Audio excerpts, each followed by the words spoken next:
over here. There's nothing I can do about that. Okay, now we're live. Hey, Hi, everybody. hi everyone, it's Dr. Renee for another episode of the Ask Dr. Renee show. I have a few housekeeping things I want to let you know before we get started.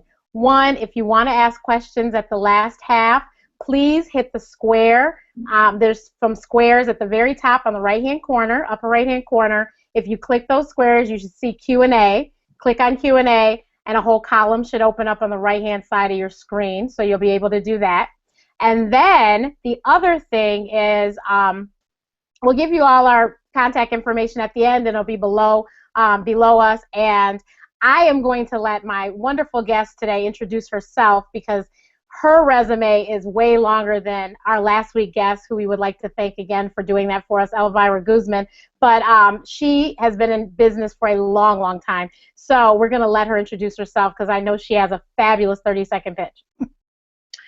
Hi, everybody. My name is Christine Boulware, and I want to thank Dr. Renee Matthews for inviting me to be a guest on her show this week. That's so exciting.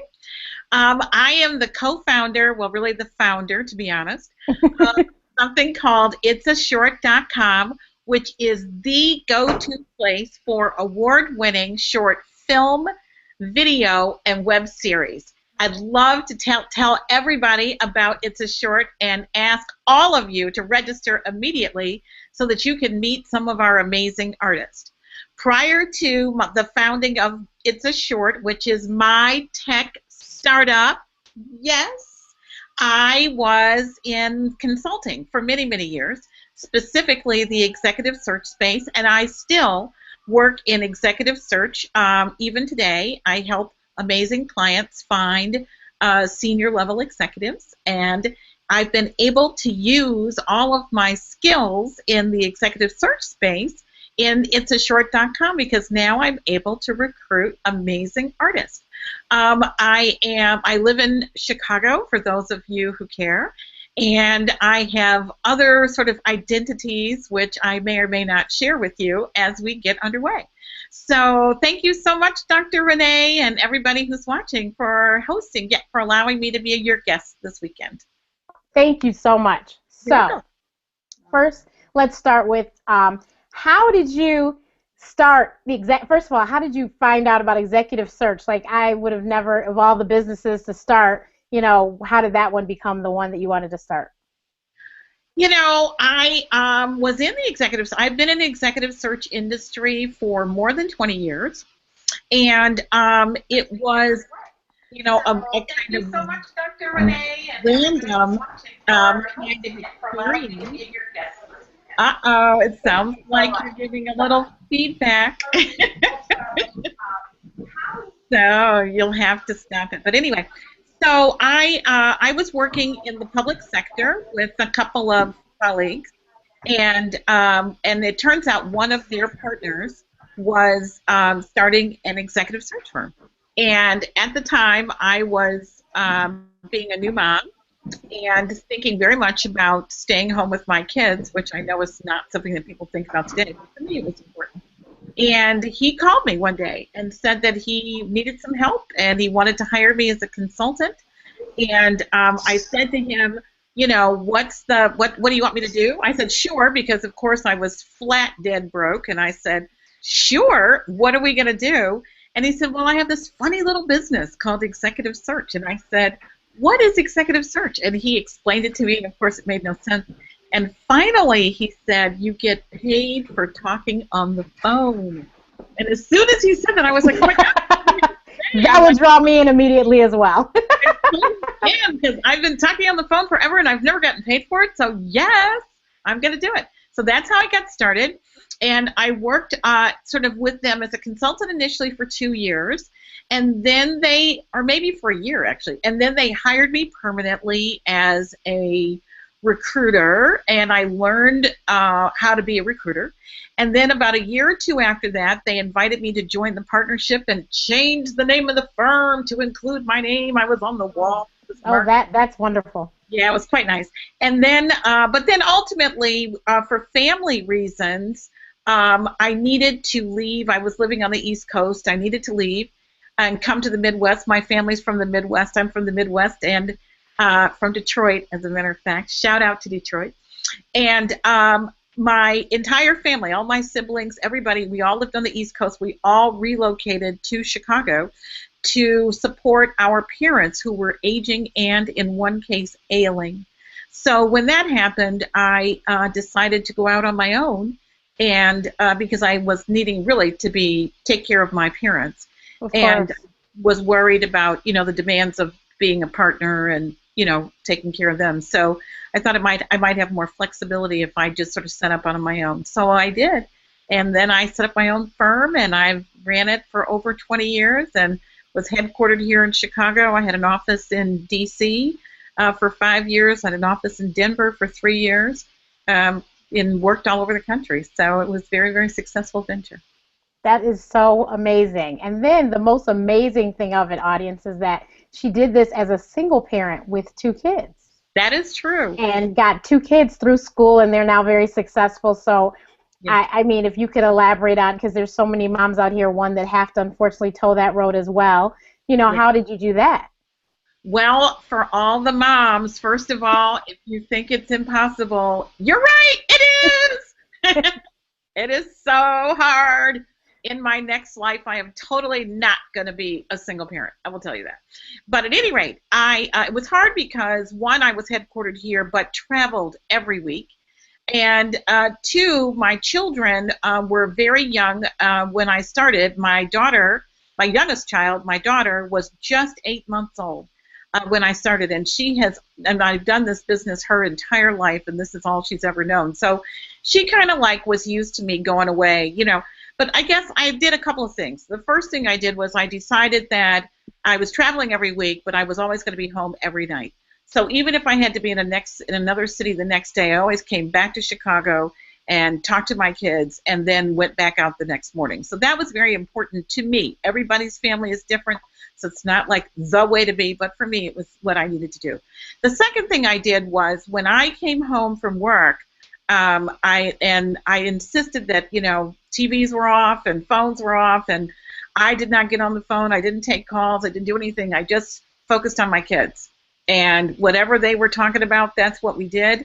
We did homework, and we did music, and we did, everything, soccer, and, whatever was going on for them. But, that kind of time for me was time that I did not allow any other, things. I didn't, phone, distractions or whatever. Nothing. I just completely focused on them. And it wasn't that much. It's like when you think about it, it's only like 2 or 3 hours a day I actually saw them. But that time was pretty, it was intense. Quality, not quantity, but quality. Yeah, that's what I ended up having to do. So some of my favorite things that they say are, we couldn't get away with anything. You always knew what was going on, which I was like, that's true, So I'm glad they felt that way. You know what I mean? Yeah, that's awesome. Yeah. So after all of those wonderful years in executive search, you decide to venture off into something totally different. I know. And can you please tell everybody about this fantastic venture of It's a Short? Absolutely. So I thank you so much for the opportunity to talk about my passion, which is actually movies. So I love movies. I've always loved movies. I can watch 3 and 4 movies a day. I could do marathon movies on TV. I could go to the theater and go from theater to theater, though I will say I always buy a ticket every time I go to a new movie if I'm in a theater. But at any rate, so I know, it's so crazy. But so I love movies. I've always loved movies. And I have a brother who is actually a lawyer. He's an amazing lawyer. He practiced law for many years and was litigating a case that was about a set of issues that I really cared about. He was defending in a group of incarcerated moms who, because sort of in a state which unfortunately had a practice of taking you sort of if an incarcerated mom had a baby while incarcerated, they would, as soon as the baby was born, they would take the baby away from the mom. And the mortality rate for those kids was unbelievably high. And my brother sued the state to stop that practice. And ultimately, he was victorious, but it was such a difficult thing to litigate for him personally. He just, was heartbroken over all those moms and those babies that he decided to basically change his life and tell, find a way to tell stories. And his medium for telling stories was film. So he sort of left the practice of law and became a filmmaker, which was an arduous process on his part, but he's very successful today. And sort of in the course of his success, one of his feature-length films got invited to Sundance. We were so excited. So he was excited because he thought a ton of people would see the movie, and I was excited. I really wanted to go to Sundance, but I couldn't go that year. So he went, and then when he got back, I said, "So, how was it?" It was so, all these hundreds of thousands of people see your movie, and he was like, "No, actually, Sundance was more of a marketplace, that people were there looking for films." And I thought, oh, wow, that's amazing, because, the vast majority of artists are actually independent artists, and they really have no system, no established network or platform to share their work with any public other than, friends and family, when you really think about it.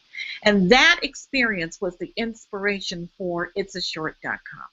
So itsashort.com is, as I mentioned earlier, the go-to place for award-winning and award-nominated short film, video, and web series.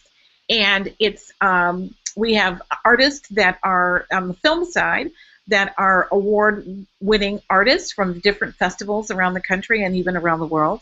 And for our video, it's all high recognition video, and the same is true for web series. I decided on the short form now, because people who make short film really have nothing. Do you know what I mean? The filmmakers themselves only have festivals. If it's video or film or even web series, the sort of public options for them are YouTube and Vimeo, and which are great platforms, no shade. But the artists are not ever really able to make a significant, make money. They can't make money living their passion, and you only know about them if you know to look for them on Vimeo or YouTube. If you don't know to find, sort of that particular web series, you'll never know it's there. So, right. Sort of, it's kind of like YouTube is its own, it's a victim of its own success in a strange way. And so I would like to create a more efficient way for people to find great artists and to connect artists with audiences and publics they didn't know, and to introduce audiences and publics to artists that they didn't even know exist, and hear their wonderful stories. So that's how It's a Short got started. That was my inspiration, and I live and breathe it every day. That is so awesome. Can you please help everyone that's watching figure out how to get to It's a Short and what they need to do and how much does it cost and all the wonderful details? Absolutely. So for everybody who's listening, we would love it if you would become a subscriber. What you do is you go to itsashort.com, so that's www.itsashort, it's a short, all one word, though it's 3 words, but it's all one word, .com. And when you get there, you'll see a button that says start your month for free. Or if you're already registered, you'll see a button on the upper right-hand corner that says member login. But I'm going to assume that you guys are all new, which is so exciting. So click the button that says membership starts for free. And let me tell you what that means, because we are a subscriber-based platform. So because that's how we pay our artists, and that's how we pay for the site itself. Our subscription rates, though, are embarrassingly low. So they're $2 a month or $20 for the year. Can you imagine being able to watch all this amazing short film video web series for just $2 a month? It's incredible. So it's $2, but the first month is free, so you can try it all out. And then you will be invited to become a subscriber. And you can sort of enter your information, and we will welcome you as a new member of the itsashort.com family. We think now sort of the other benefits are that periodically we do online premieres of our artists. In fact, we're doing one tomorrow. Thank you. Yay! Yay, with the Holderness Family. They are so cool. And those events are premier events and therefore ticketed. So in addition to, sort of a monthly subscription fee for ticketed events, everybody goes to the premier, to our registration page, and there's something that says premier ticket. You click that, you pay us $2 for the premier event, and you are then directed to our premier theater, and you can watch our online premiere of the Holderness Family tomorrow, which is so exciting. So that's itsashort.com. The Holderness Family, for those of you who don't know, are that funny family that did the they did the commercial, well, a little video they shot in their pajamas in their front yard for Christmas last year. They have another one this year. Those are both going to be on It's a Short, right? That's right. That's right. And last night on Saturday Night Live, they spoofed the Holderness Family, which I think is so cool. It is so amazing that It's a Short is going to have the Holderness Family live in a Google Hangout just like this one tomorrow night. Please don't miss it. It's tomorrow night at 9 p.m. Eastern, 8 p.m. Central, 6 o'clock on the West Coast. That's right. And I hope you won't miss it. Itsashort.com. And like I said, we'll make sure you have all the links. But It's a Short has a Facebook page, of course. They're on Twitter. They're on Pinterest. They're on Instagram. So you can make sure you find out about all the great, awesome premieres they have coming up. That is very true. Thanks, everybody, for hearing that. So, Chris, can you please just tell the person who maybe she just lost her job and she has this passion to start a business, but she has, 2 or 3 mouths to feed, and she's trying to figure out what is she going to do. Can you tell her, like, how does she get started? Because obviously you've started 2 companies, so how do you, what's the first steps? Well, you know what? It's not, sort of a lot of people who start businesses spend a lot of time thinking about, is it something that they want to do? Wasted time. Well, bottom line is you're either going to jump off the cliff or you're not. So you got to decide that one. And I always believe in jumping off the cliff. But one of the things that you can do to prepare yourself for this giant leap, and it is a leap, is to start thinking about the actual business that you want to start, and thinking about ultimately the revenue, because without revenue you fundamentally really don't have a business. It's kind of a harsh thing to say, but it's true, especially if it's going to be something that's going to support you for some period of your life. So here's what that means in my case, in terms of the search business. Because I was part of a previous firm, we did partnership agreement in place that spoke specifically to, whether or not partners could walk out the door with relationships. And that was a little bit of a sort of little bit of a briar patch for me, because a lot of the business that I had developed, I developed because of who I was, not necessarily because of who the firm was. And so we had to negotiate as I was exiting my partnership what relationships I was in fact going to take with me. Ultimately, interestingly enough, it was the choice of my clients. And that's an important thing that people may not realize, that even though you have all these partnership agreements in place and all the rest, if your client decides that you are the person they want to work with, then that's what they're going to do. And thankfully, my clients loved me, so they all came with me, which is very nice. But that meant that I sort of, in a strange way, was kind of instantly in business. Do you know what I mean? Because it's a professional services space, and I was basically, sort of creating a new address, but all of my clients came with me, and we just continued our relationship. Now, what I did not know at the time, which is also very important, is that there are lots of kind of legal things that you have to do to set up your business. Like you have to register, you have to find a great accountant, you have to set up your books. If you're gonna pay yourself, you've got to set that up properly. You've got to pay your taxes. You've got to register with all, the state and the county and the city and all the things. You've got to do that, please. That is so important, because it will absolutely, unquestionably come back to you if you don't take care of those details. So make sure you do that. Register your name. In this now, before when I started my business, my consulting firm, this was not the case, but now it is. So that not only do you sort of name your business, but you also make sure that the website is available. Do you know what I mean? That you can use that name for your website, and you register it immediately, and then you register all the whatever those things are, .info, .com, .org, .us, .mobi, whatever. Get all that. Get all those dots. Do the, and at the same time, set up your URL for your Facebook page. Set up Pinterest, set up Instagram, set up your Twitter account if that's important. And for all the people who are in the professional services space, set up your personal and professional LinkedIn pages. Totally critical, because social media is so important these days in almost every business that anybody is a part of.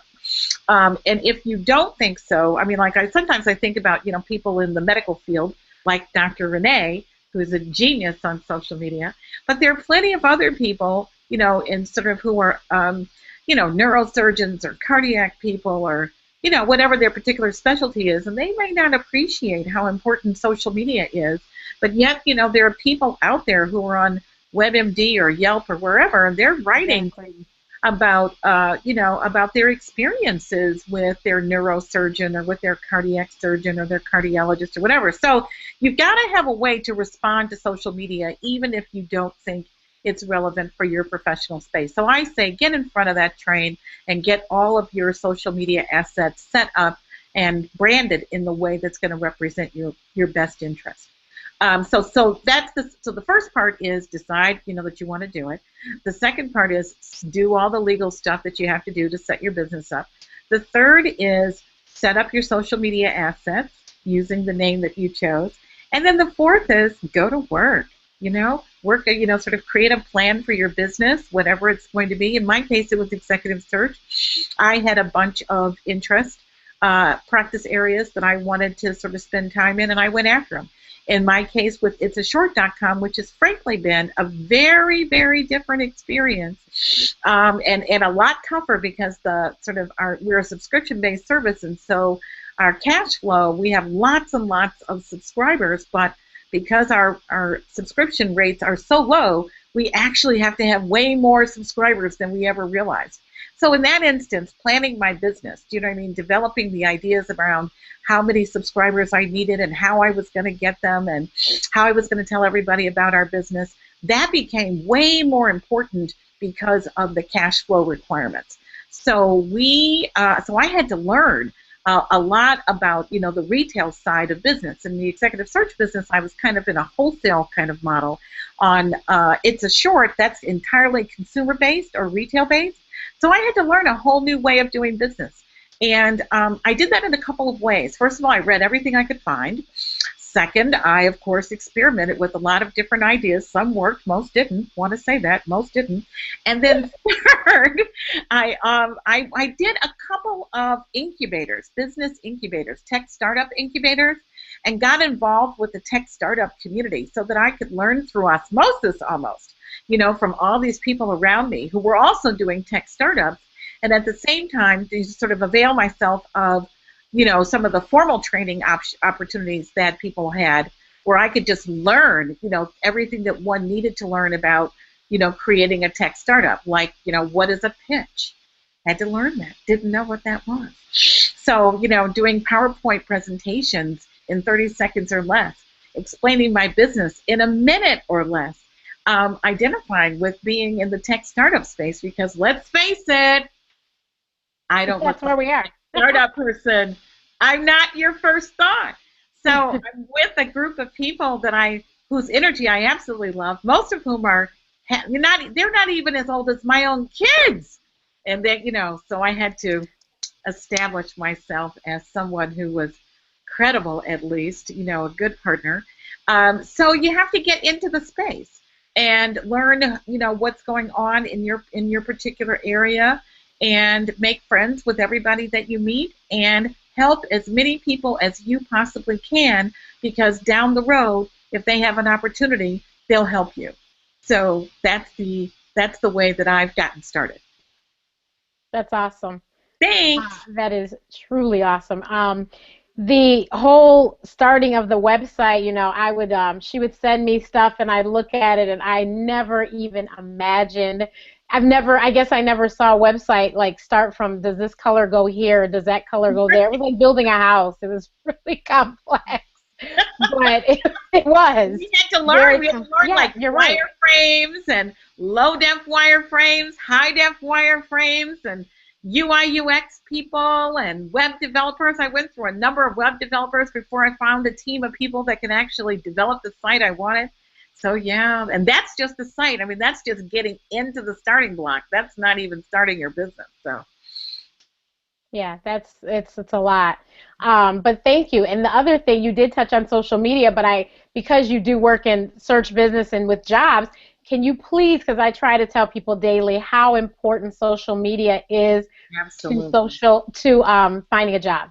Absolutely. So, just to sort of share with anybody who's listening, in the executive search space, I should say that executive search is a part of the human capital industry that works at the very senior levels of organizations. So, in the executive search space, generally speaking, people recruit, and I recruit very senior level people: chief financial officers, chief development officers, chief executive officers, executive directors, um, chief human resource officers, chief technology officers. So it's very senior level, and you may or may not think that social media would play such a critical role, but in fact, social media has become the primary engine for how we get that done.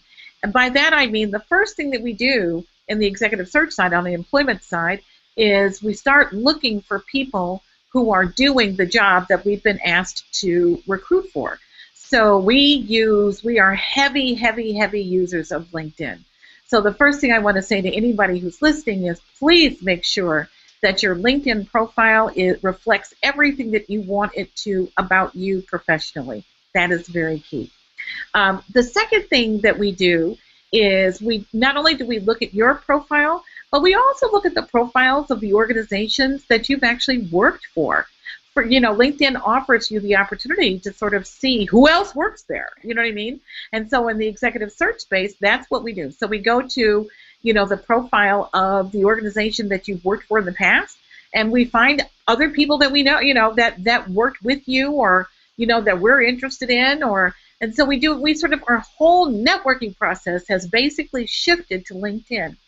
The second thing that we do once we find you is we start Googling you, because we want to know, where do you show up? Is there any press about you? Are there any significant trade, or professional journal announcements that you've been a part of, or that you've been, that you've authored? So Googling you is incredibly important. We do that before we even make a call to talk to you. So we want to know as much as we can about you. One, we want to be complimentary almost, if not flattering. We want you to know that we've done a lot of work to discover who you are. And the second is we want to make sure that who we think you are is who you actually are. It's very important to us. So that's important. Then the third thing that we do, which is kind of interesting, and it's not anything that anybody is supposed to do. In fact, there's probably litigation everywhere that says you can't do this. But that is, we are going to check the rest of your social media assets. We're going to look at what you post on Facebook. We're going to look at what you post and what you tweet about. We're going to look at your Pinterest boards. Just because, again, we can, and hiring people in the way that we do, which is at the very senior levels, we can't afford a mistake. So, while you may think that your professional life is separate from your personal life, at our level, the executive level, your professional life and your personal life are basically merged. So be thoughtful about what you post about on Facebook, or what you tweet about, or what you say on Quora, or Reddit, or any of the other sort of platforms where people kind of just sound off, because we in the executive search space are we use that information to better understand you. So I would say that social media has become an essential part of looking, of the in the executive search space of helping us to recruit people. I know that that is also true of all the people, all of the clients that we work for. They too use social media to recruit new employees for their respective organizations. So it's essential. You almost can't get a job without it, because people ask questions like, why don't you have a Facebook page? Why don't you have a LinkedIn profile? What's going on? Yeah, so it's essential. Very important. Very important.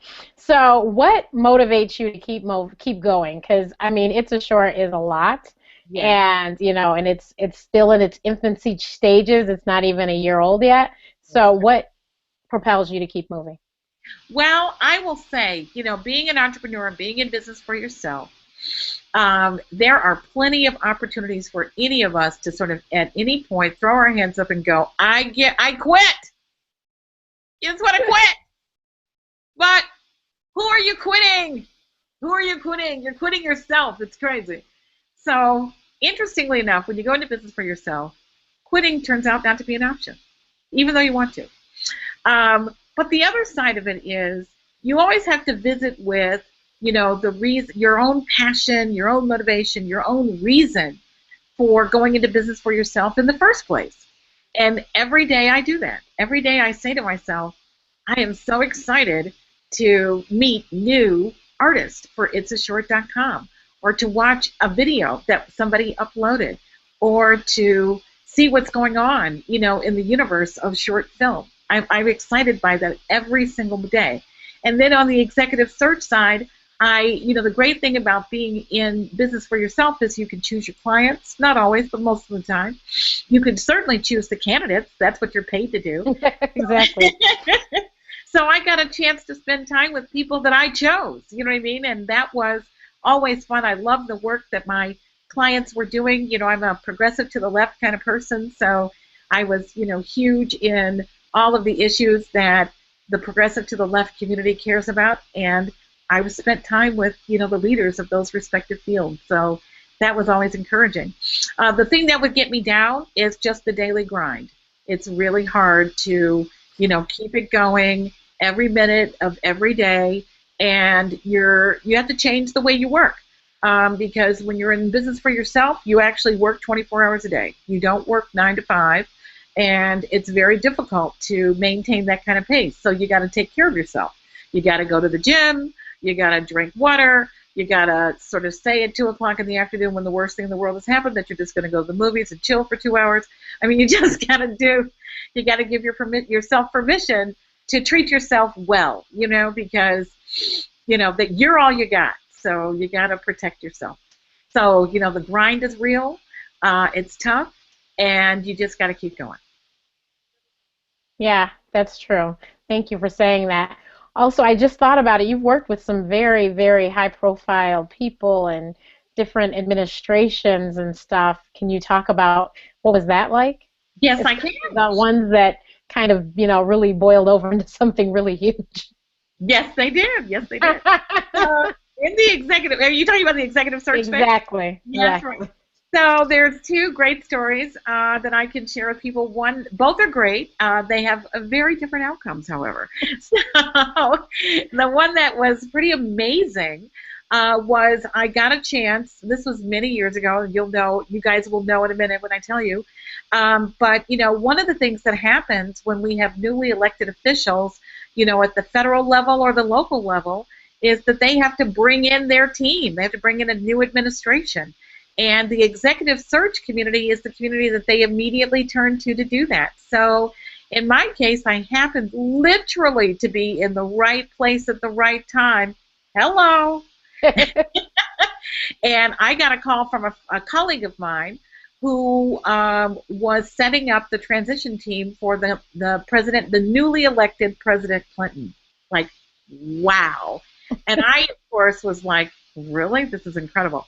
So I was one of 5 people, and we designed the personnel side of transition for the Clinton White House. And I worked on we actually did not do the cabinet level posts, but we did everything below cabinet. So we did the deputy secretaries, the assistant secretaries, and I worked on labor, transportation, and treasury, which is so exciting because you learn so much. I mean, there's so many cool jobs, in these presidential administrations that people just don't know about. So if anybody's listening and you want to know, though, they're all listed in something called the Plum Book, Plum, the Plum Book. Definitely go get that book, boy. There's so much cool stuff in there. But at any rate, so I worked on transition. I met with the guy who was heading the personnel side of the transition team. 2 days after President Clinton was elected, I went down to Washington and met with him. And we set up shop in this kind of very nondescript building. We recruited 200 volunteers to work with us because nobody can be paid until after the administration takes office in the White House at inauguration, which is in January. And so after the presidential inauguration, we then all shifted our offices to the old executive office building, which is called the OEOB. And that we set up the White House Presidential Personnel Office in the OEOB and went to work. And I worked for 6 months in the White House and met with everybody and recruited like amazing people and worked with a terrific team of people, many of whom became very good friends and professional colleagues. So it was a terrific experience. The second experience that I had, which those of you who have any great affection for Detroit will know, is Mayor Kwame Kilpatrick, who was elected and at a very young age and was supported by many of his classmates, interestingly enough, from Cass Tech, Green Machine, and but they were so young that they did not have the experiences. They certainly had the intellect, but they didn't have the experiences that they needed to actually run the city off. I hate to say this, which may have been, kind of borne out later. But anyway, and so Mayor Kilpatrick was a terrific person to work with, honestly, and had a tremendous vision for the city. And so I helped him bring in some of the initial members of his executive leadership team. They did not stay for his second administration, but it was a terrific experience. And I know that many people are just very disappointed in Mayor Kilpatrick, but I will say that there is a side to him that is quite extraordinary, and I'm delighted to have had the chance to get to know him. If anyone has any questions, like I said, if you click the buttons in the upper right-hand corner, I guess this is right for you guys, probably over here, upper right-hand corner, and you click on those buttons, it should say Q&A, and you can ask a question, and we will answer it. Is there anything else you wanted to share with our lovely viewers today, Chris? I would just like to say that one of the things that's interesting for me is that I ran this business for 20 years, and then I transitioned into my itsashort.com, and that, for a lot of people, I'm sure, is kind of like, what? You know what I mean? Like, what did you do? And, because it's so different from what I was doing. And in many ways, it totally is. As I mentioned, I was in a wholesale business, now I'm in a retail business. But I still recruit artists. I recruited people, professionals, and now I recruit artists. So that's kind of like the tie. But I would say that, one of the things that I've learned is don't ever be afraid to pursue your passion or your dreams. And sort of number one. Number two, I was watching, an Oprah masterclass, interestingly enough, with where she was having a discussion with T.D. Jakes, which, for those of you who don't know, I'm an actual practicing Buddhist, so this is a little unusual. But I loved what he had to say. A young woman called in and said that she had decided to change her life, and she was a woman of color. She lived in North Carolina, and she moved to, of all places, Montana. And she was like, I don't know anybody out here, and I'm trying to figure out the life, and, I don't know if I made a mistake, and nothing's working out the way I thought it would, and, what should I do? And T.D. Jakes was talking about a book that he had just written, which many of you probably have heard of. It's called Instinct. It's just published this year. And his whole thing was, if your instinct says to go do something, do it. That's the voice you follow. So, for me, instinct is passion, instinct is drive. So that's the first thing that I, sort of that resonates with me, that if you have an instinct to do something or a passion to do something, do it. And then the second thing he said was that, it takes a while to get smart about your new space.